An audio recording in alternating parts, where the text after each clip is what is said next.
As Eric chews on his phallic-shaped food, I would like to welcome everybody back to 6 Degrees of Film Degrees. I'm Ben. I'm sitting here with Tessa and Eric. Chomp chomp. Hello.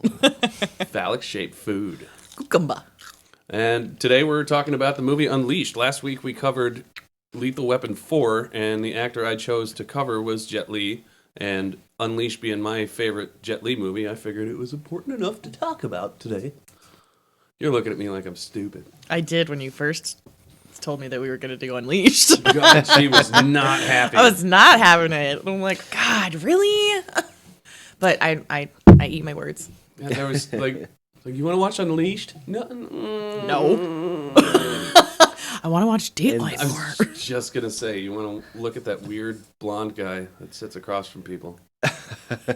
And how did that make you feel? Right. Shut up. I love Dateline. Dateline's great. It's just that host is a strange looking man. He's got a lot of I hope he doesn't hear this. Botox. Anyway. He's too important. He's not going to listen to this. 6 Degrees of Film Degrees, where we have 0 degrees.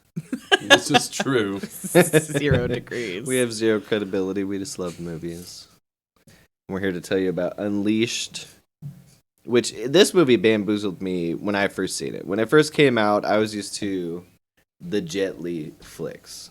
Mm-hmm. Cradle That's what I expected. Cradle to the Grave, Romeo Must Die, all those. It was just like Jet Li plus X person being X gonna give it to you.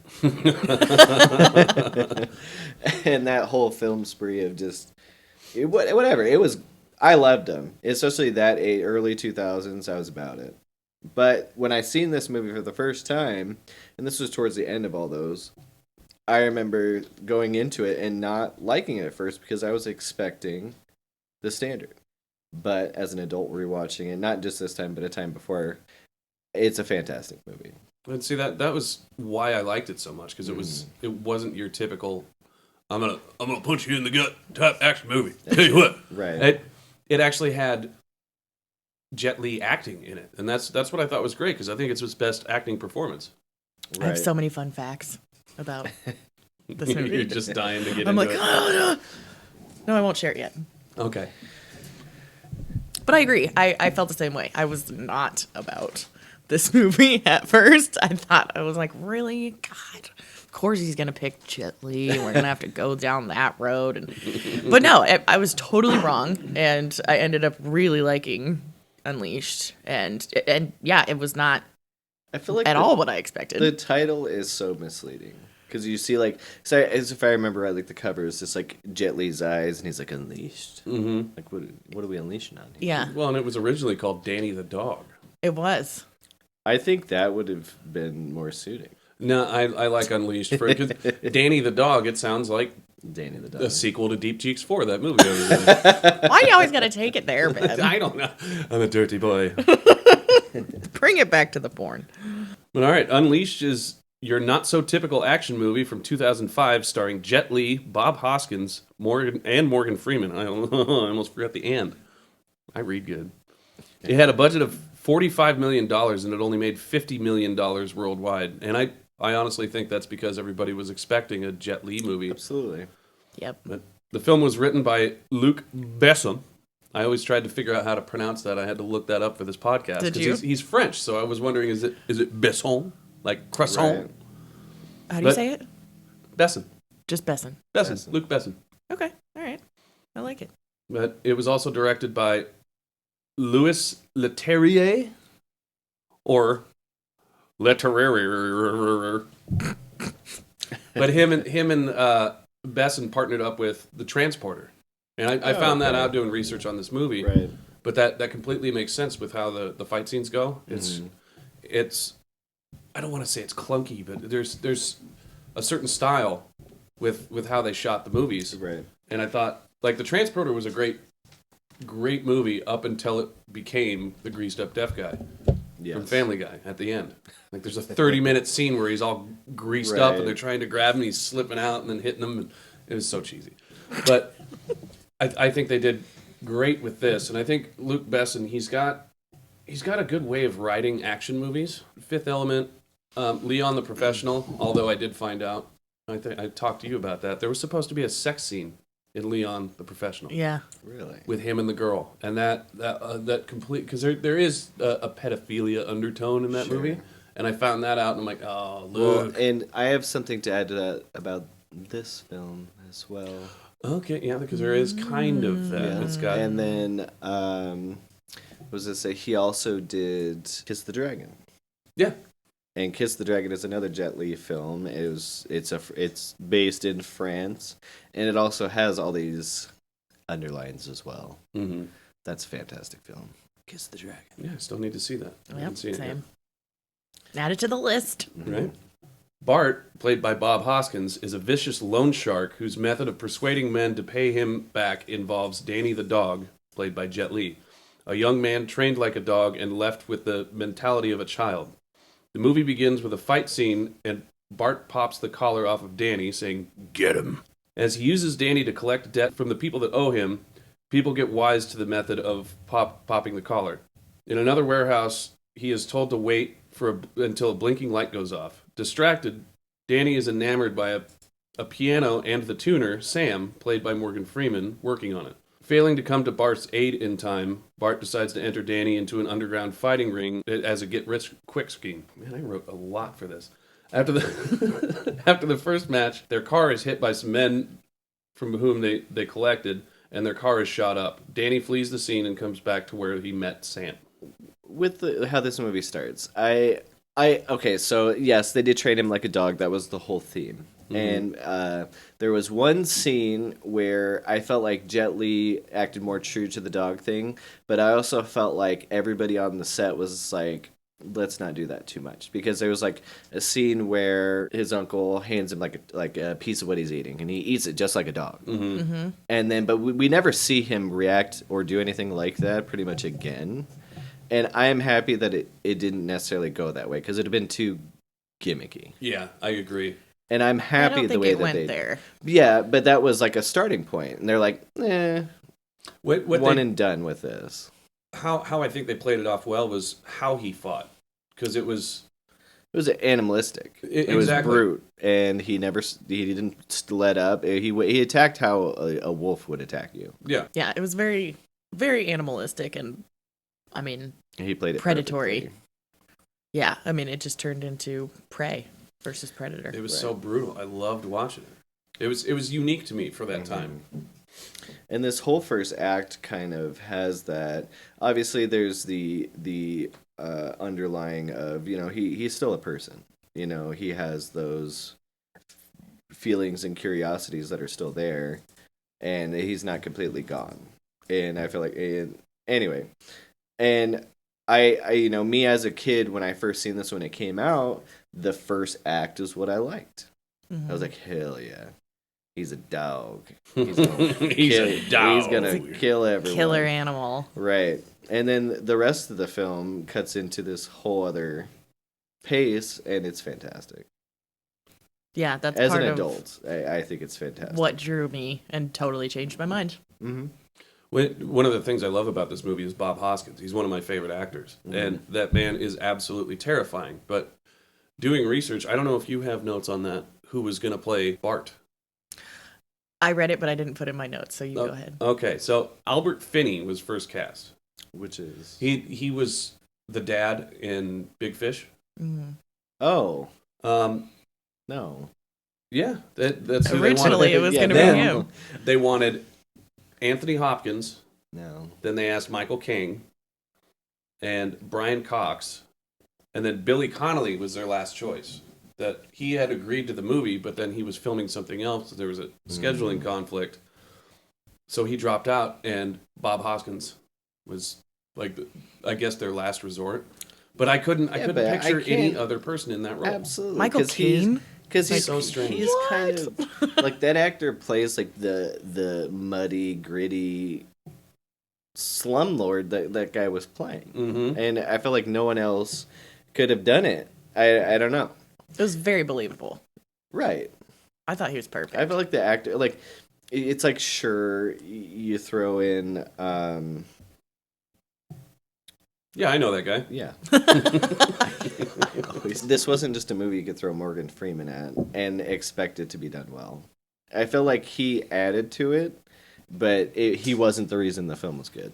No, but he did add to it. Both Jet Li and Morgan Freeman's roles were written specifically for them. So I thought that was super interesting. But originally, Sam, Morgan Freeman's character, was not supposed to be blind.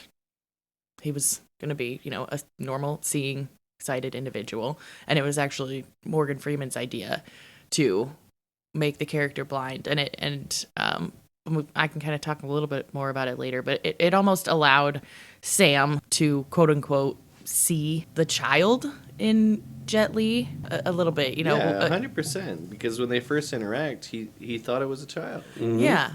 And so I think that was kind of part of him incorporating blindness into Sam's character, is that he truly can see Danny for who he is and as a human with feelings and emotions. And if he could see, he would see this grown-ass man having weird sexual tension with his fucking teenage daughter, dude. Like, yeah, it also alleviated some of that. At least they did say she's 18. She is. She is 18. Okay, so I went through so I did not know that. Mm-hmm. So I went this whole movie thinking it was just... And Danny's character is supposed to be in his mid-20s. Mm-hmm. Mid-20s. So, 18-year-old, mid-20s. Well, that... But Jet Li was 42 when they started filming this movie. This motherfucker is 42 years old. I'm saying, he's ageless. And yeah, I mean, obviously does not look like he's 42. He plays a mid-20s man very well. It's believable. He also, for the first time ever, took professional acting lessons for this film. I didn't know that. So I think that also helped a lot. And that he, in an interview that I read, that was that Seattle Times interview that I read for him. But it was so emotionally draining for him to make this movie. Like, I mean, he went on a hiatus for a year and went and did, and visited monks and basically spent so much time meditating and trying to get his psyche back to where it needed. It really took a toll on him. This movie did. Does have a lot going on emotionally. Mm-hmm. And a big part of it, he set the tone the entire time. Mm-hmm. I believe it. Especially if it goes against something you're not used to. I mean, maybe that's why he did play the, I'm just here to kick your ass. Yeah. Type Right. characters. Yeah.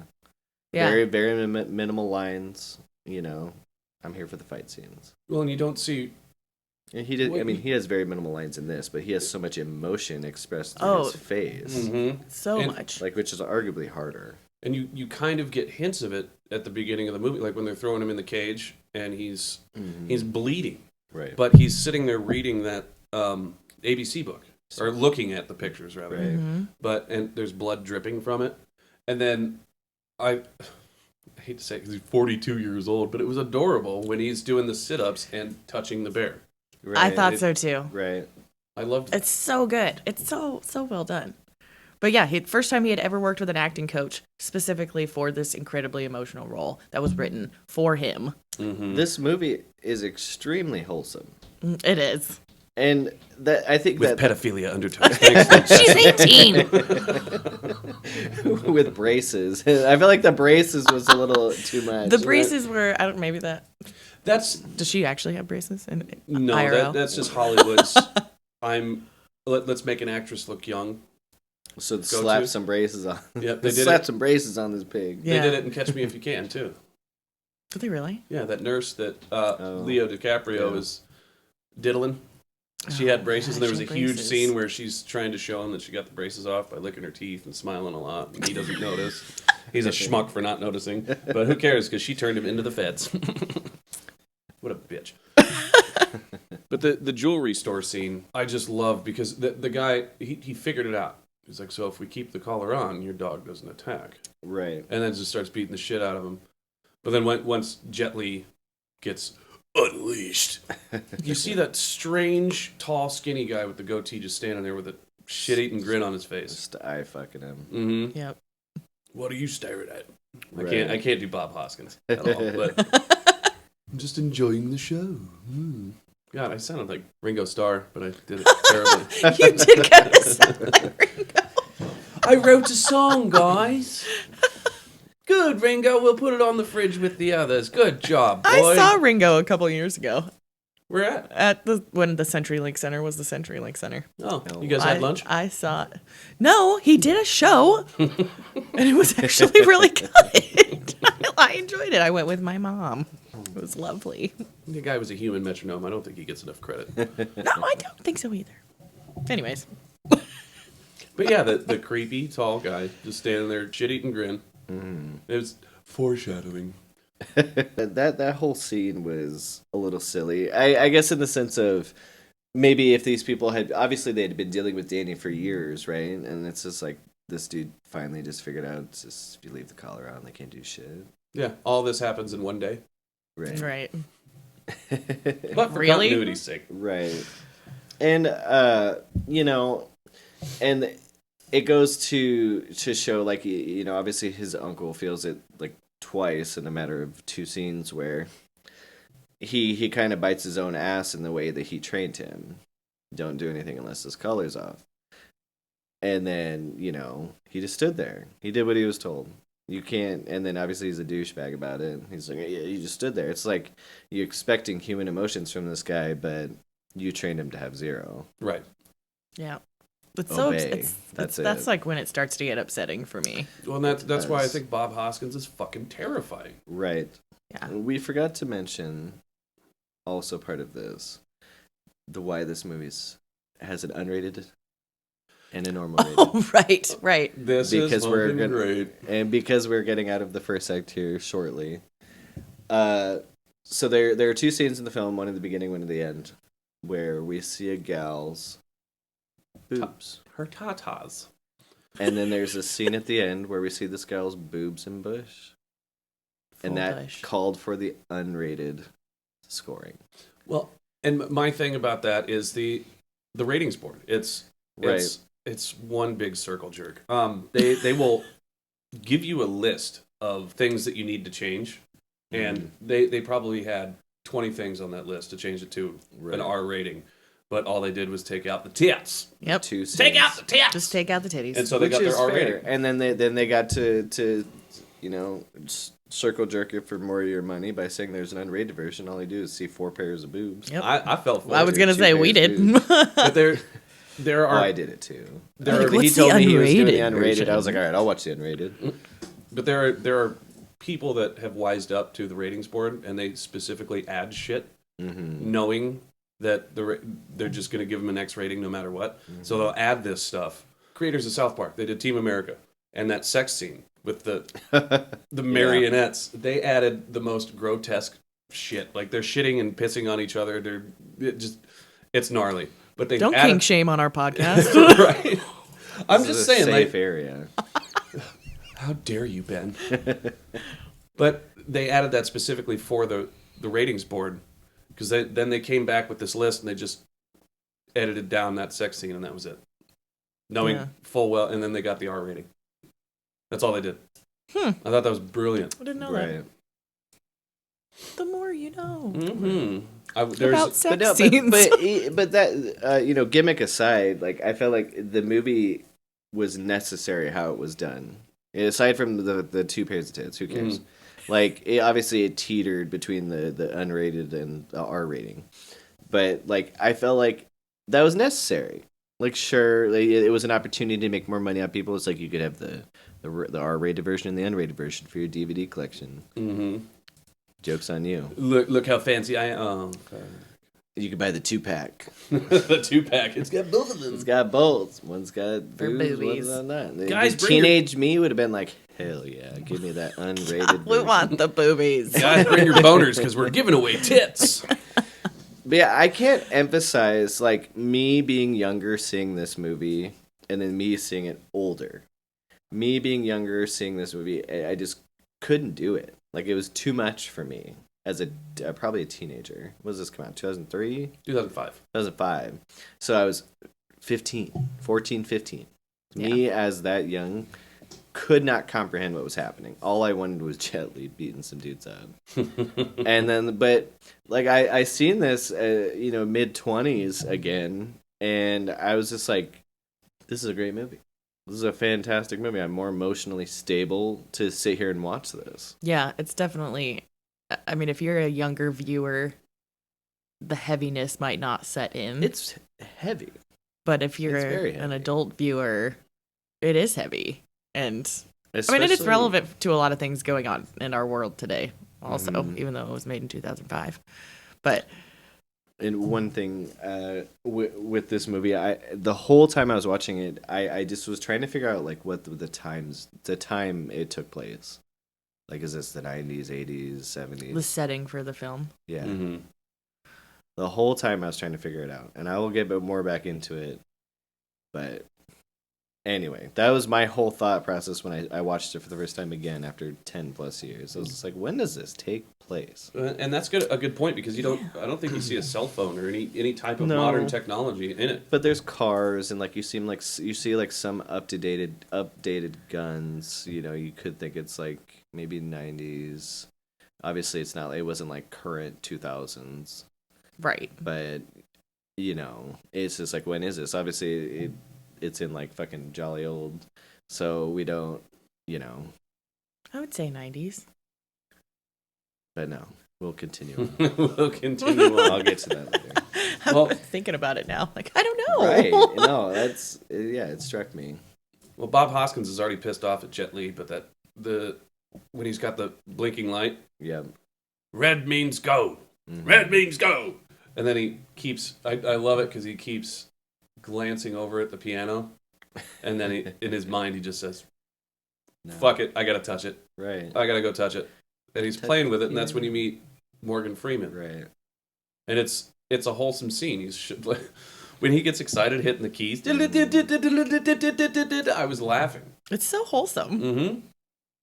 But I could also see why it's emotionally draining on Jet Li. Oh, yeah. To embody that character is probably so much. And he actually, so when I was doing a little bit more research looking for fun facts, this is not really a fun fact, but he spent a lot of time literally observing dogs, like street dogs and kept dogs, and he would spend nights after filming, he would spend nights alone on the soundstage in the dark by himself, and he would eat bread and water to get into the mindset for this film. And that was something that he did over and over and over again. See, going that method acting rabbit hole, it gets a little weird for me. Right. Yeah, and I think it did really take a toll on him. And I feel like we should congratulate him on that, because that's a lot to do this role. And I That's feel like this movie dedication. did not get enough recognition that it probably should have. Well, and it's got to be flattering, a writer/director such as Luke Besson approaching you like, I wrote this movie for you. For you. Yeah, this is for you Like, exclusively. it's a killer cast. Mm-hmm. You know. So, he but knew what that's he gonna- wanted to do. That's got to put a lot of pressure on Jet Li too. Like, I want this to be my best performance, and Fair. it turned out to be true. Would but- Morgan Freeman be probably the quote unquote highest rated actor he probably performed next to? I don't know. That's a With good like question. the most prestige? With the most prestige, probably. Probably. So I'm sure there was some feelings there. Mhm. He's like, I got to perform.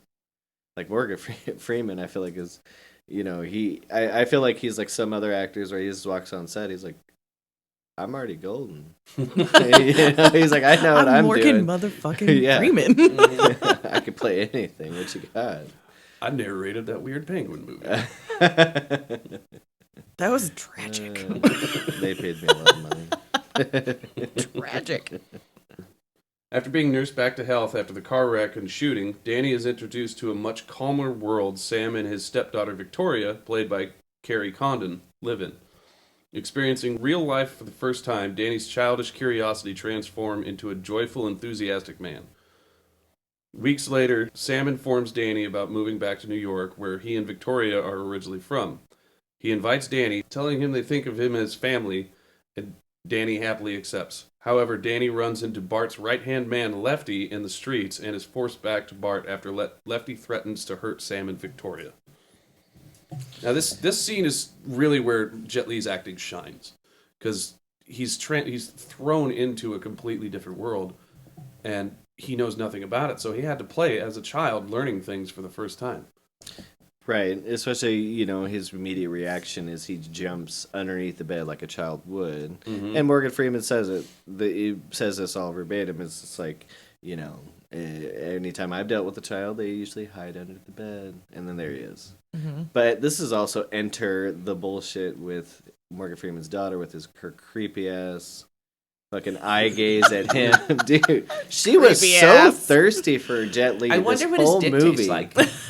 I don't know if it was the braces. Like, I you don't can't know. even blame Jet Li for this weird interaction. Like, in the whole movie, I'm thinking, she's in school. I guess she's in musical school, so I guess that would consider her to be older, I guess. But at the time when I was rewatching, I was like, this chick's in school. She's got braces, and you're trying to tell me that And she's she's got a just got this crush, too. crazy boner for Jet Li. She's mildly taking advantage. It's like, what the fuck? It is an But it interesting is, dynamic. even if she is 18, it's still weird. Well, and he is very childlike. But in the same breath, I guess we don't know her deal. Could she also be like that? Her herself? past. Yeah. Yeah, that's true. She has a fair bit of trauma with her life, and it might have left her a little weird herself. Made her a sloot. A salute. You said it. I think that it's interesting to see how patient they are with him, and that they Sure. really give him his space and just a safe space to It's come out almost of like that I shell. don't trust it. Yeah, You know what I mean? Like, yeah. who does that? Yeah, I mean, they've been through some shit, Absolutely. the two of them, and I mean, once you see it all, I guess nothing really surprises you anymore. No But they pun just intended. let him be who he is and let him come out of that shell as slowly as he needs to, and they don't judge or rush. So I just really, that was a huge family aspect of this. Morgan Freeman says to him, "We don't care about your past. If you want to talk about it, you can, but we're not going to ask questions." Right, we don't ask questions. And So, he like, emphasizes that a few times. Mm-hmm. they've clearly been through some shit before, but I thought it was very, I don't know, it was very family oriented right from the start. And this added part to my mystery of when this time took place, right? In what time era would people do this? Just take someone in, and that's where I ruled out the 90s for trying to figure out That's when this true. took place. Like, 70s or 80s. like, I yeah. never even thought about that. I ruled out the 90s then. And obviously I could have just looked this up, whatever. But it was a fun part of the movie for me as I was rewatching it. Because obviously, like, the whole movie wasn't a complete total mystery to me. So I created my own mystery for the movie. When did this all take place? That scene, particularly when they're trying to, like you would with a dog. You would let him sit in his room, in a room he's comfortable with. And it's like just when I brought my cat home for the first time. It was behind my couch until it was comfortable. Mm-hmm. They left him in the room until he was comfortable. They gave him something he liked. They gave him that keyboard. Yeah, And I love that. He came out holding the keyboard. Holding it. Yeah. Well, even before that, when Victoria gets home and he and then shuts the door really quick, when they make eye contact and how startled he gets Mm-hmm. is just, it's brilliant acting on Jet Li. I know it doesn't take that much effort to go and shut a door, but to make but- it look genuine. And we've never There's a seen him in a difference. character like this. right. And so for him to be like, I mean, he's a grown man who's been through a lot and done so much opposite work in the The film only industry. film that relates, and it was actually done by the same gentleman, was Kiss the Dragon. Yeah.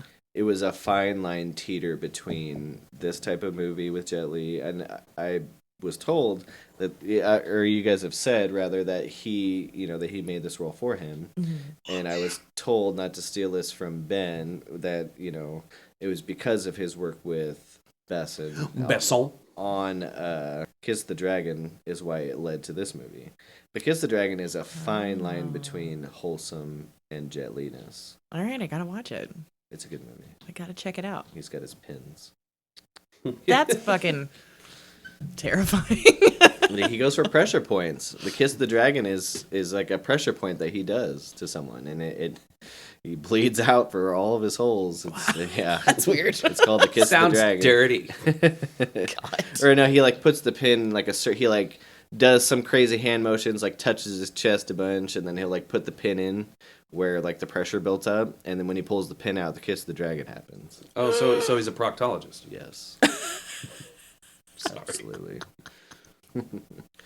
But no, the whole wholesome undertone change, it like, you know, and I think that's where younger me kind of lost at this movie, where I pretty much stopped paying attention.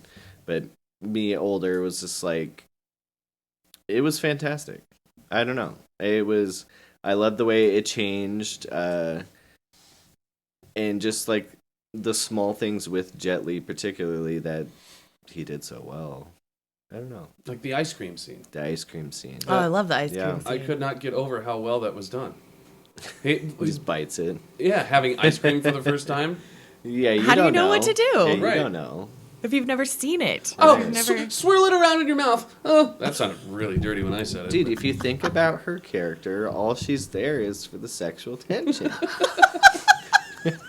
And I was today old when I realized you guys told me she was 18. So, I mean, the whole time I'm like, this teenager is that thirsty for 42-year-old Jelly? So, we go from there to the grocery store scene where, Well, there's a couple of them, Oh, but I love it. Okay, yeah. So where he's learning, what was it when he's Ripe. learning all his tricks, you know, ripe to means buying. sweet. Yep. Ripe. The kiss was ripe. Yes. This one's ripe. He pops Ice out cream at the is end. sweet. I love it. Mm-hmm. I love just like, because it is. I mean, that's how you train dogs. Mhm. Right. I mean, we have 4 dogs because we're insane, but they're all adopted. And No, I didn't give birth to him. I mean, yeah, no, they're all adopted. Are you going to tell them? But, I mean, it's like key words that they pick up on. And, I mean, he just did a really good job of embodying that Mm-hmm. almost to, like, I mean, maybe to a fault because he drove himself a little bit batty. But it teetered between being a child and a dog at the same time. Right. Like, sure, yeah, I agree 100%, but at the same breath, like, I really want to know if Morgan Freeman just thought his character was Sam, thought that he was just a child. Well, and that's one of the brilliances of changing it to a blind man.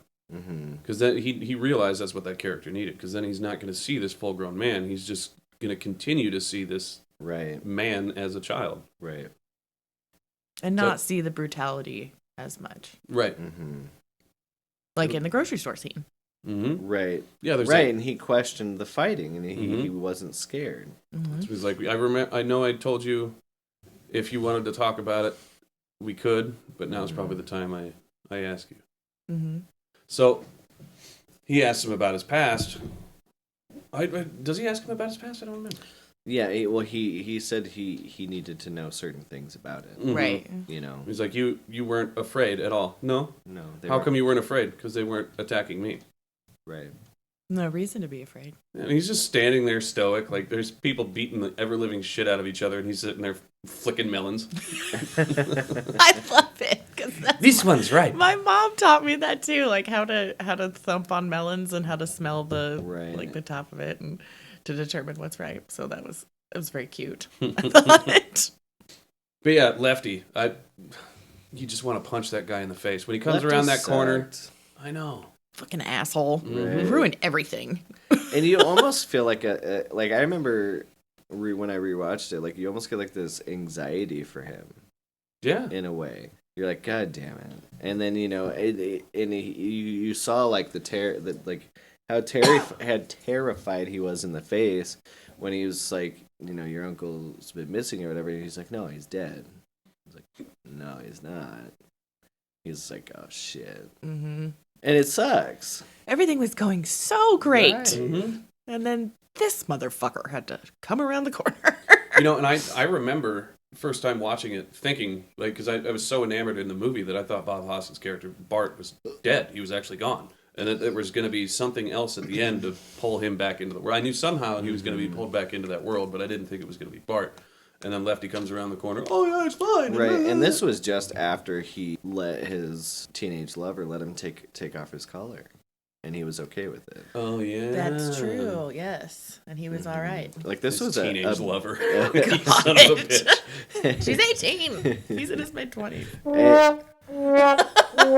But no, I mean that scene was so much at once. You know what I mean? Because you go from one extreme to another. Like, you know, you're starting to feel happy for him. You know, you're just like, man, you know, you got this great life. You went from being a raggedy dog to a person, which he never experienced. And on top of that, being with, you know, a musician, because musicians saved his, you know, he grew up with, his mother was a musician. Well, that's the beauty of music saved him, because he remembers, he's like, it's a repressed memory, but he remembers his mother being a musician. He remembers being around pianos, and that's why he was attracted to the piano. Exactly. Yeah.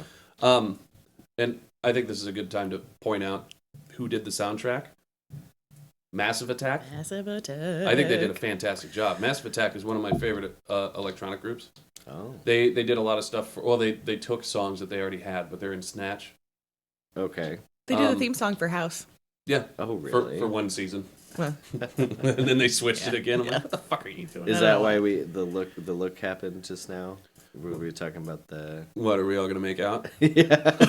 Well, she Massive shot you a look, and I was like, what's happening? I was trying to think of other things that Massive Attack was part of. We Like conceived our House. 4 dogs to the soundtrack to this. Oh, yeah. Yeah. It was hairy. They're not adopted! But no, in the scene where... when they figure out what academy his mother was at, there's a scene where the chick who took care of the records, whatever, she like goes up to a bunch of books, and then it's like the records of people who had attended that academy, and then when she comes up to his mother's books, it was a late '60s book. And then this is how I realized when all this took place. So you think about it, he was probably like 8 to 10 years old in the late 60s when she was there. Yeah. Add about 15 years to it. Okay. So that makes So way more sense. Probably like late 70s, early 80s. Early 80s is when this movie Yeah. is actually And taking that's how place. my mystery was. Oh, the book. The book. All right. Yeah.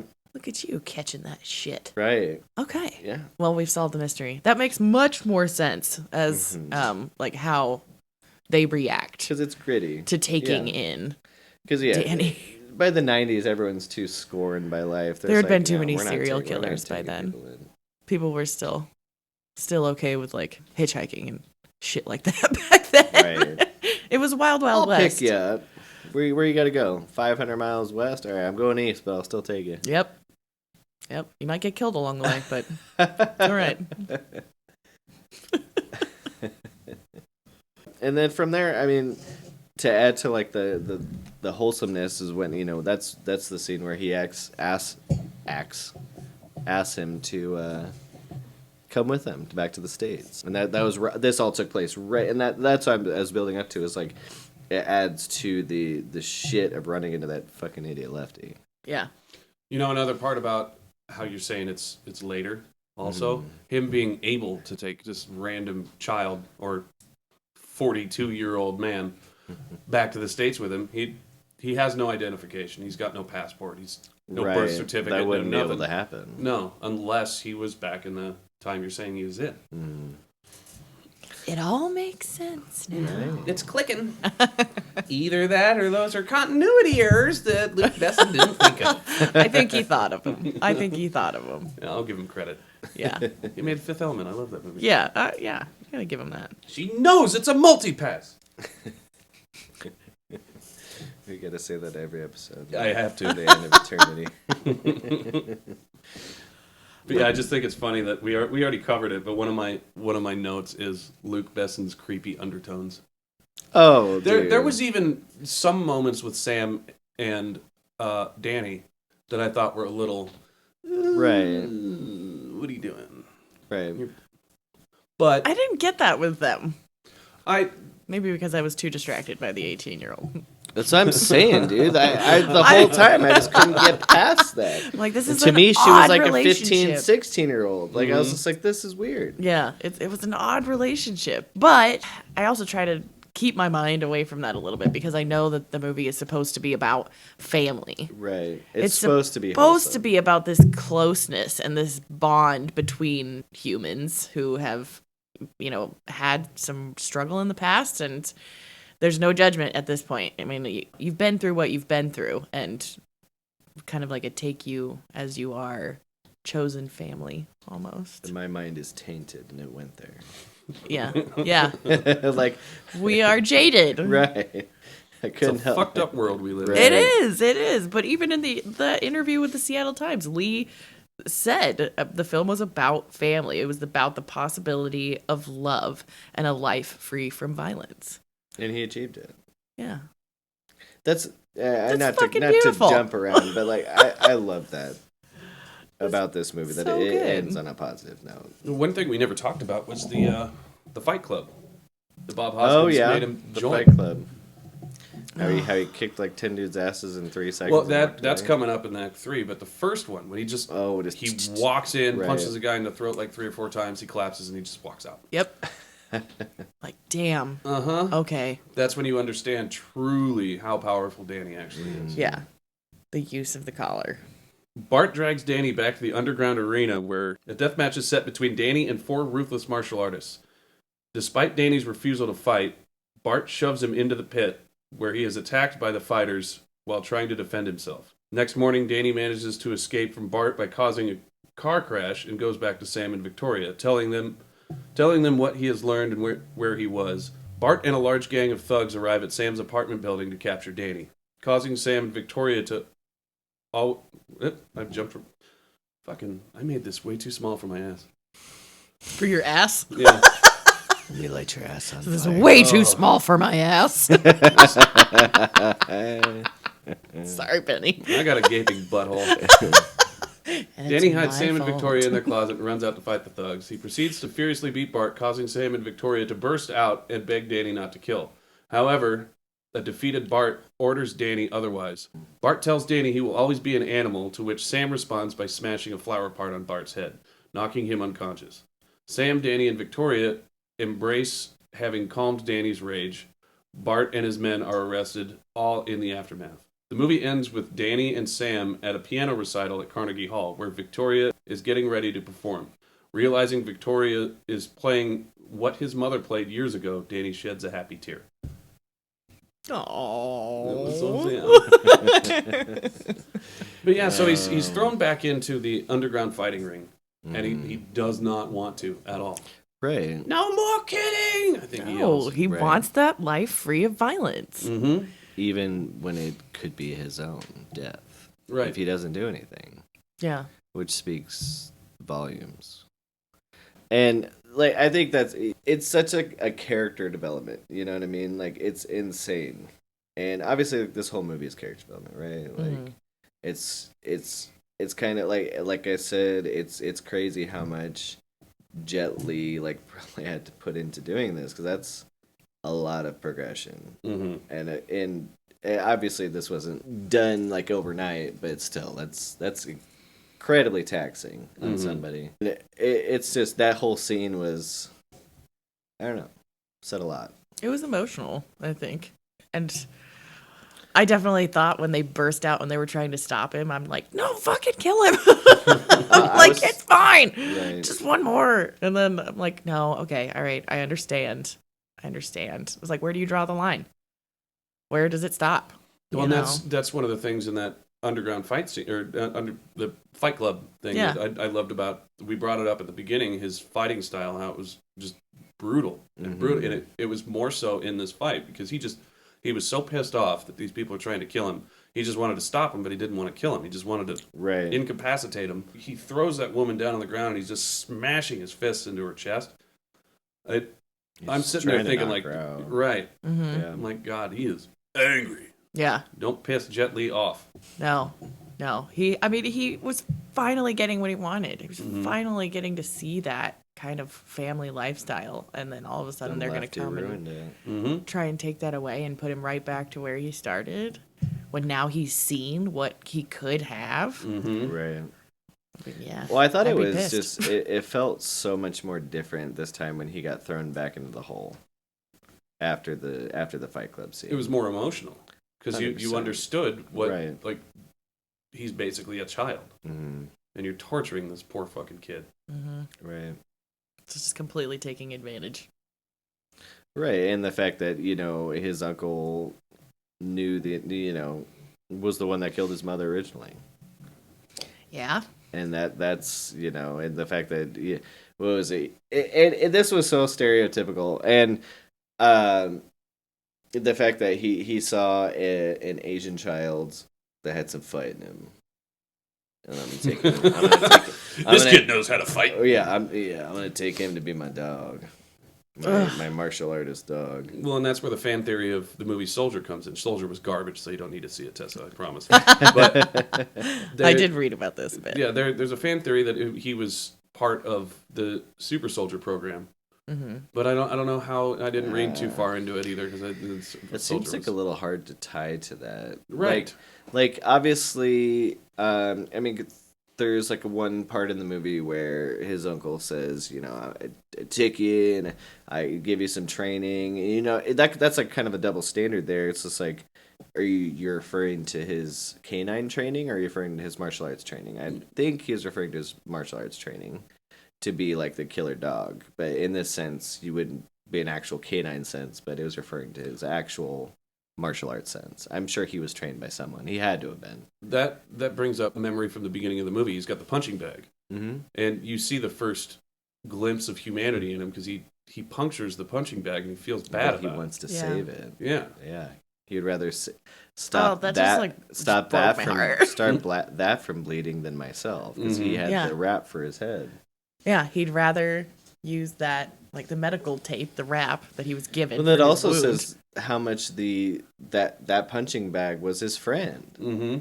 He had no one. That was his friend, along with the teddy bear. I think I might watch the goddamn movie. It's so good. Absolutely. And yeah, like I said, this movie got not enough recognition and shit. Oh, I know. It only made $5 million more than what they spent on it to make worldwide. Do you know? That just blew my mind. I read last night that part of the reason why so many people hated this movie was that, Jet Li was. He was a hero, right? Especially to many Asian communities. He was a hero, and they felt that this movie was so disrespectful to him. Demoralizing him. Yes. I could see How that. dare you put our Jet Li, our hero, down to the level of a dog? And people were pissed about it. And so then, Jet Li comes back and he's like, I'm also a producer in this film. It's not disrespect. I'm part of this. This was written for me and I'm part of the production. I would not allow, if I felt that it was truly insulting, then I wouldn't be part of it. He's like, no, that's part of the story. But people were pissed just to put him down to that level. That's part of the reason why they... That, on top of it just not being your cut and dry action flick. Oh, exactly. Yeah. This movie was ahead of its time. Yeah. Unfortunately. People weren't quite ready for it, I don't think. Yeah, because you even mentioned, at the age you were when you saw it, you I was wanted nothing to do with it. Yeah. But I was in my 20s when I saw this, so I was all about it. I thought, the mix between a martial arts movie and an emotional story was brilliant. And plus, Morgan Freeman, you got to see everything he's in. But that's one of the things that drew me to the movie and why I liked it so much. So I guess it's difference of generation, because you're only a few years younger than me, but it's just that difference. And you're a huge Jet Li fan from his prior movies. I only like a couple of them. Right. So you've got a lot of people that probably didn't even go see it because they heard it was... Right, and it only takes one person to tell 10 people not to see something. Well, exactly. That's not what it's supposed to be. It's like the movie Studio 666 that everybody keeps ripping on. I thought it was stupid fun. Oh, I loved it. I did too. But, hey. I knew what to expect. It's the Foo Fighters making a comedy horror. It's not going to be an Oscar-winning movie. It's not going to be the next Texas Chainsaw Massacre. Although they the kills in that movie are better than Texas Chainsaw Massacre. I will say that. I would agree. So. But I think in today's day and age that if people were to watch this, I think they'd like it more. I think it would hit a lot of people home. I think so too. I think it's a totally different time now. Yes. So I think people would really like it. But no one's thinking about Unleashed right now except us. Exactly. It hits a lot of points like, emotional abuse, physical abuse, all of that. The whole concept to an extreme manipulation. Humanity and what makes you human and what other humans can do to each other. And what you take for granted. Right. Yeah. Absolutely. It also great says movie. that good people still exist. God, this episode got so serious. It is a little bit like it's restoring hope in humanity, restoring your faith in humanity a little bit, but also bringing to light that people do actually treat other humans like dogs in the world that we live in. They do. This episode is brought to you by Kleenex. No, that's our next episode. Don't worry. Sorry. We'll get back to the dumb fun. So the car accident, like he grabs the steering wheel, makes it crash, then he runs back to Sam and Victoria to like warn him and tell him what he figured out. But that fight scene, there is a really cool fight scene in that, but it's just so random. They call him the Stranger, like in the script and everything. So random. Like the only time you see him is at the Fight Club. He's sitting there. The first time. Yeah, or the first time you see him is he's dressed all in white, just sitting in the corner. Right. No, I'm saying the first time that we see the Fight Club. Oh. Like the screen like cuts to him for like 5 seconds, and it's like this gentleman will be relevant, and we're like, okay, Exactly. all right, we acknowledge Okie dokie. this relevancy, but we still anyway continue. Well, then he just pops out of a car. For one, I was just assuming that he worked for the tall dude, the dude who ran the Fight Club. Yeah. The strange looking. He looked like an alien, but all of a sudden he's magically a hitman for Bob Hoskins. Bart. Right. He definitely So random. It Right. seemed. Well, and I felt like him and the tall dude that ran the place definitely had to introduce themselves to their neighbors when they moved into new places. Yeah. Like they both had that kind of feel. You know what I mean? And maybe he introduced himself to his uncle. And he's like, "Oh, you can hang out with us. You can hang out, little guy." You can't sit with us. But the Stranger, I found out he's a big time stunt coordinator for Hollywood. Like, Okay. I've got a list of movies that he's done. Like the most recent was Eternals. He's done Justice League, Rise of the Skywalker, Fantastic Beast. He did a shitload of Harry Potters. He did Valhalla Rising, which is a great Viking movie if you guys haven't seen it. Yeah. I own it, babe. We'll watch it. That's another movie that's got this weird fucking rape scene though. At the end, God. they trip on mushrooms and they rape each other. They always gotta get rapey. I know. Fucking weird. Vikings. Anyway, but yeah, the guy's got a very extensive resume, and I think that's why they threw him in there. Because for one, budget cuts. We've only got $45 million. Maybe we're last couple of days of filming. 2, somebody was like, "Why don't you just do it?" Right. You know what I mean? No lines. You'll just be this badass warrior. That you're clearly good at. Right. Then you get your ass kicked. We don't have to train you. Just come be you. The only man that can go toe to toe with Jet Li. He was the salaried manager on set. We're giving you 2 jobs here, man. It was weird though. I mean, it was random. He stuck out. In the same breath, good for him. Yeah. You know, he got some recognition there. Yeah. And idiots like us figure it out 20 years later. I mean, that it's he did true. it. When, Ben was reading off the list of all the movies that he's been a part of last night, I'm like, Jesus, this guy's done everything. He's like a humble millionaire behind it all. Oh, yeah, Right. absolutely. Like, this guy's got to have buku bucks. Right. Oh, big time. Another part of this scene is like off camera. Bob Hoskins inadvertently got everybody free Starbucks. Oh, I read this story. Yeah, they're like in between take. Like he walked over to Starbucks and he's in the white suit covered in blood. Walks over to get coffee and people recognize him. And so he stood there signing autographs for everybody that works at Starbucks and people that were coming in recognizing, "Hey, Bob Hoskins." Blah, blah, blah.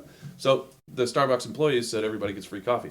Yep. Like, the whole just crew because got free coffee. Just because you're famous The rest of your crew gets free coffee. And Starbucks is fucking expensive. How much is it for a fucking latte? I mean, like $5, Like $6, $5 to $7, depending on what you get and Yeah. how frou-frou it is. Those double shots add up. Congratulations, you're stupid in 3 languages.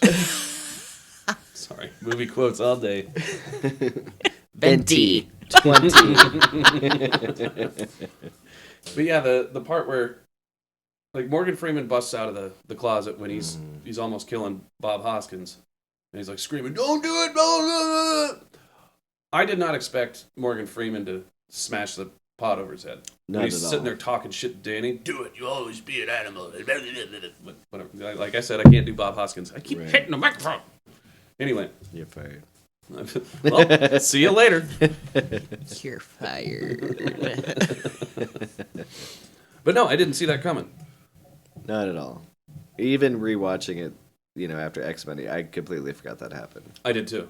And I was like, oh. I didn't. Okay, that's one way to end He's this. blind. I feel like... Like, how the fuck did you do that? It was perfect. Yeah, but Dead you're on shot. using your other senses. You I can know, hear where I his know. dumbass voice is coming Haven't from. you seen Daredevil? I have Murdoch 3 does it. blind uncles, all Yeah, but he right? sees the- No, if no you're joke. Going off of the new Matt Murdock, he sees the burning world or whatever. Mm-hmm. But, all right. He's a good shot. Yeah. He's a good shot. But that was my initial thought. I'm like, damn. For a blind man, you got some good aim. Right. But yeah, the end scene of the movie is super emotional, and I think that might be one of the scenes that fucked Jet Li up. Right. Yeah. So the Holmesmen are notorious for getting emotional with movies. His last name is Holmes, just in case you guys. He's And- talking about himself. And Did you cry? I did. I Man, did. I didn't even cry. I did. I was by myself. Just the baby was asleep. Patience was at work. Yeah. Oh yeah, I cried for that last scene. It was It hit tough. me, dude. It was like, tough. yeah, it was real. Yeah. I don't get emotional often, but movies will do it to me. It's messed up. I do get emotional, so I was like surprised that I didn't actually cry, considering just a couple weeks ago. But I was just like ugly crying at an episode of 1883. Yeah, I cried. Oh my god, I lost it. The 4th thing to ever make me cry. Like I'll go down the list. Green Mile. Okay. I got Yeah. teary-eyed Mhm. at the end. Yeah. Michael Clark Duncan's getting fried. Schindler's List. When he's like, I could have bought one more. He takes off his gold ring. He's like, I could have bought one more. That made me cry. Then, Joel and Nikki, I hope you're listening to this because you guys are fucking assholes for making me watch this. There's a movie called Broken Circle Breakdown. It's about, I think it's Norway, somewhere in Europe. They start a folk band. Mhm. These two have a kid. The kid dies of cancer. And the Jesus. moment that casket is going into the ground, because I told Joel, I'm like, I rarely cry at movies, dude. He's like, good luck. And he hands me a box of Kleenex, knowing it's going to happen. See the casket lowering into the fucking ground, and I'm sobbing. Like, I look over at Joel, and I'm like, fuck you. He's like, I told you, the box is right there, man. Because they're crying, too. I bought the movie. I haven't watched it since I bought it. Oh god. But then 1883. Like at the end of the episode, I'm not going to Jesus give any spoilers because maybe somebody's still watching it. There's a certain part where the episode ended, we looked at each other and we're both crying like, fuck. I cried for like an hour after that too. was- I mean, I was like, I can't even think about it. Well, Starting to get I worked up. appreciate you guys validating my emotionalness then. You're such a bitch. Oh no. I can't see it. I'm like getting teared. I'm just thinking about that stupid episode. Oh my god. That scene in Neverending Story when Atreus trying to hit a fucking horse. Listen, I love the Neverending Story. But I think that was written by Luke Besson because there's some pedophilia undertones with fucking Falcon. oh my god. Jeez. And you know we're what? back. If you got your weird ass fetishes, at least put it underlying in all your films and your success. Good for you. Yes. Right. I guess. It's an underground pedophilia ring run by lizard people. All right. Now Calm his down, mom lizard shows up. Yeah. Ben's mom for the win. Mike Pence is a lizard person. He was assassinated 4 years ago. Didn't you know? Didn't you know? But no, I mean, it's incredibly moving, incredibly heartfelt. I think it was, for me personally, Jet Li's best performance. And yeah, I mean, just nailed it. Absolutely. Well written, well done, just perfect. I loved it. And your explanation at like the Chinese culture, how they viewed this movie for Jet Li, it completely explains why it didn't do so well in the world box office. Because I could see America going like, there weren't any explosions. I didn't see Vin Diesel. You know, like they weren't. Fucking lame. God, take your cars to space, bro. We're supposed to feel Where's something. DMX at? Right? Where DMX? So I understand now more so why it didn't do so well. I still like. I know they made $5 million profit, but that I don't think that In that the grand budget has their advertising budget as well. So that $5 million could have been to advertising. Right. Yeah. I could be wrong. Somebody write us and let us know. If you know. It's a shame. We don't have film degrees. Remember that. Right. That's the joke. You get to tell us why we're wrong. Oh, yeah. That's the whole reason you have a podcast, right? So that people Right. can tell you how wrong you are. Yes, because Please I am do. very bitter that my film career never took off. So I have to make a podcast and bitch about other people's film careers Easy. that I'm now. jealous of. Easy. Watch We're the not movie. talking about Watch it in Unleashed. particular. It should be re-released, I think, now, and it would do much better. I think it would too.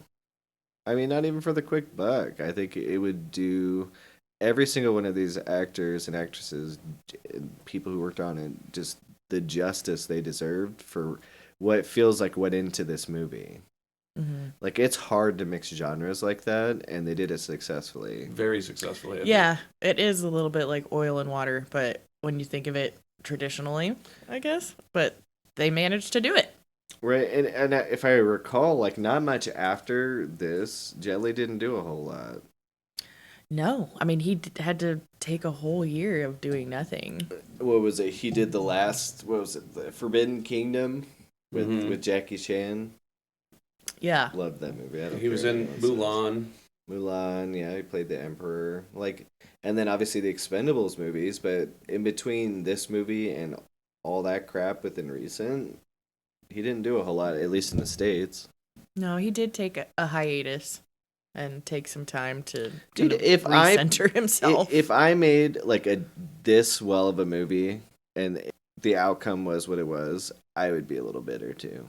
Well, and I think yeah. after you explaining yet again the Chinese culture taking offense to this, I think that probably screwed him up too. Oh yeah. So doing this role and the effects of They thought it was insulting towards him, but he had to come out and be like, "No, this is for me, by me. Like I am a part of this, and trust me. I mean, it's not insulting. It's not meant to be that way." But even then, if you come out and make a public statement like that, it's only going to hit so many people. Oh, right. Yeah. Damage is done. Yeah. Yeah, but I like to hope that he's still really glad that he did this and went to that part of his abilities. I guess it's just a completely different level of skill. Mm-hmm. I think.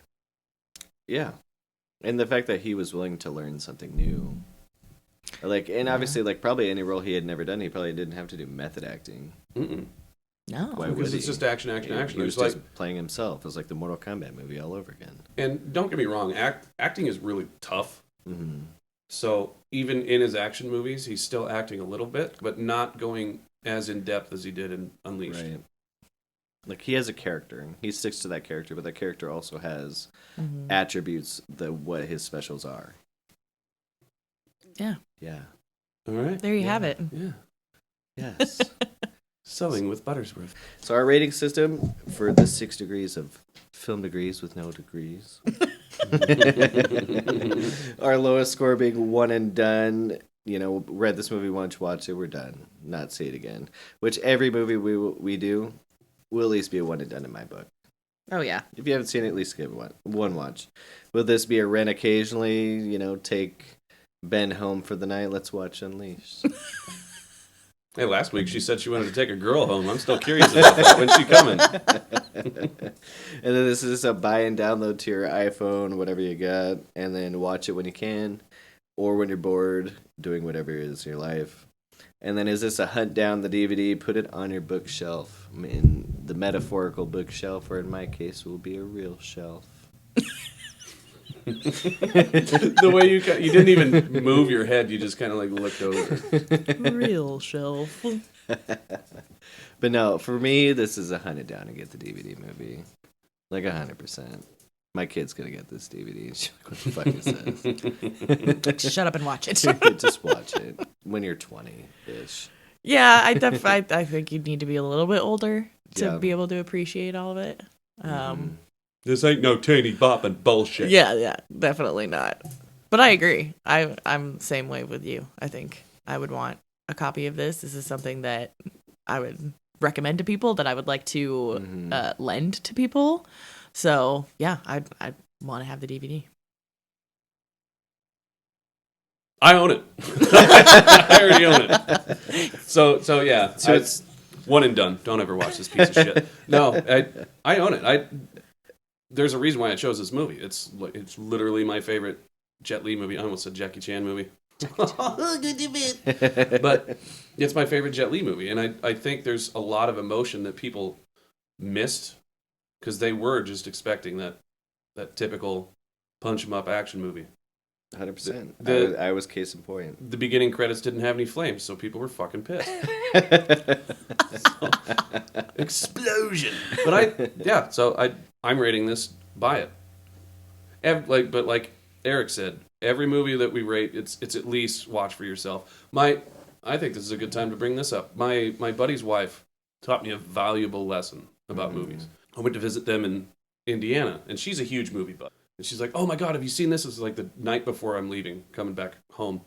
She's like, "Have you seen this? No. Have you seen this? No. Have you seen this? Oh, you got to watch what?" She sent me home with literally 20 or 30 DVDs.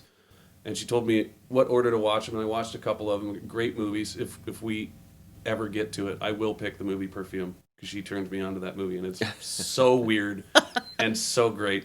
It's about a serial killer. Right. Anyway, I don't remember what movie it was. I turned it off halfway through, and I called her. I'm like, "Lauren, what the fuck why were you sending me home with this piece of shit? This is such a terrible movie. Oh my God." And she's like, "Sometimes you need to watch the bad ones to appreciate the good ones." I'm like, "Oh, touche. You cheeky Smart fucking lady. monkey." It's so true, though. Yeah, completely. I mean, it's a great tactic. I love that she did that to you.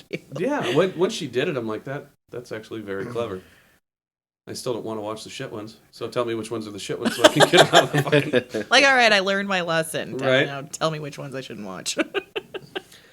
Right, so that being said, by the time this airs to the future people, we will have our socials ready. We want to hear everyone's opinion. Yeah. What did you think? Are you going to buy this? Rent it? Or is it just a big stinker? It's just a one and done. Do we know where people can go watch it? I actually do not know. I know you can rent it on Amazon. Okay. Yes, you Okay. can. I don't think it's streaming on anything else, though, because $50 million worldwide isn't going to Yeah. scream, "I need to be on Hulu." But Amazon. Go watch it. Let us And know if what you you want think. to pay the extra for the 2 pairs of breastises, What? Oh, yeah. Is it worth it? and I don't. the really bush think in the so. last scene, that is what makes it unrated and R-rated. Yeah, save your money. Save The your- unrated it's not version really. No. doesn't, because I fell for it. I was like, "Ooh, unrated. There's going to be like an There's extended like fight a- scene or something." No, it was well, just Bush. It was to be fair, in the last one, it was part of an extended fight scene with Jet Li and The Stranger. the Stranger. Yes, because Yeah. the fight scene had cut into a woman's bathroom and she had full on naked. So yeah, if you want to see two grown men hit each other while there's Bush in the background, and I don't mean the band. Oh, it says you can watch it on Hulu. Oh, well, According to I the retract Google. my last statement. According to the Google, you can watch it with Hulu if you have their premium subscription. Oh, you can watch on HBO Max. Everybody, if you don't have the IMDb app, get it right away because it'll tell you everything you need to know. Yep. Sponsor us, IMBD. IMDb. Well, with that said, thank you all. And we need to talk about Carrie Condon. Carrie Condon. Carrie Condon. She's our next degree, our next actor that we are going to follow into the next movie we're going to do, which is 3 Billboards outside of Ebbington, Missouri, right? Ebbing. Yeah. Ebbing. And this Missouri. is a movie I've never seen. 3 Billboards.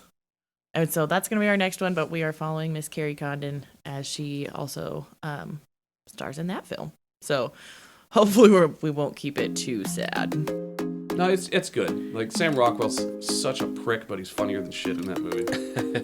Yeah. I mean, it's his character. It's good. He does it well. I'm excited. It's a good movie. I think you're going to enjoy it. I'm very excited. You sound like it. I'm excited. But yes, I'll make Patience watch it. 3 Billboards All hail Hypnotoad. is on deck.